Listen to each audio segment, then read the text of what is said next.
Now, if you were to cut this, you would want to first reverse it. Mirror it is what it's referred to when using heat transfer vinyl. So in order to reverse an image, you're going to right click and you're going to tell it to flip horizontally. Now it's ready to cut on heat transfer vinyl. If you were cutting this on regular 651 indoor outdoor or 631 grade indoor vinyl, then you would not mirror the image. But in this case, we were going to be cutting it on HTV, so we mirrored our image. You would then send it, and you would have to tell it what material you're cutting it on. In my case, I would be cutting it on heat transfer smooth.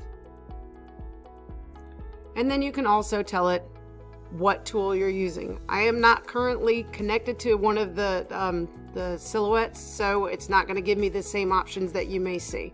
See how it says no tool detected? That's because I'm not connected. But if I was going to be using the auto blade, I would tell it that I was using the auto blade, which is typically the default. Now, if you have two images on your screen and you want to cut the 2021, but you do not want to cut the Grinch, if you were to click on the Grinch, you can tell it no cut. This way, it can stay on the proverbial mat, but the silhouette knows not to cut that particular image.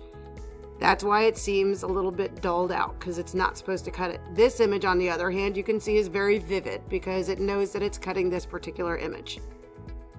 We can then go down here to tell it what cut settings we want it to use. Each silhouette is different, and each person has their own personal preference.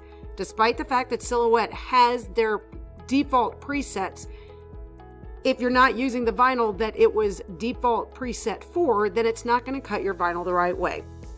The way I mitigate that is I always come down here and tell it to do a test cut.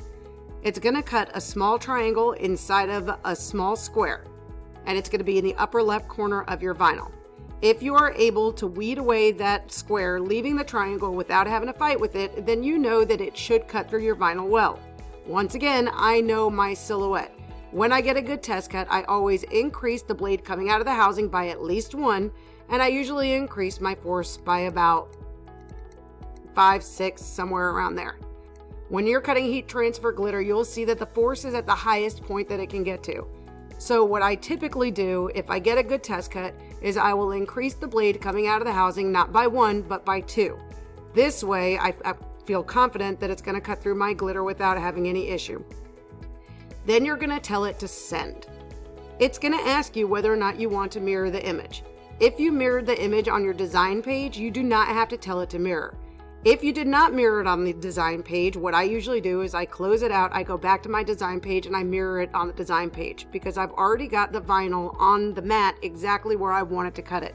If you allow Silhouette to mirror this image here on the computer itself or on the cut screen itself, it's actually literally going to flip it over and mirror it to a different side. So it's only going to see maybe this portion of the two because it will have flipped the whole thing over. And it's only going to cut that little piece of the two, and it's not going to cut the rest of your image.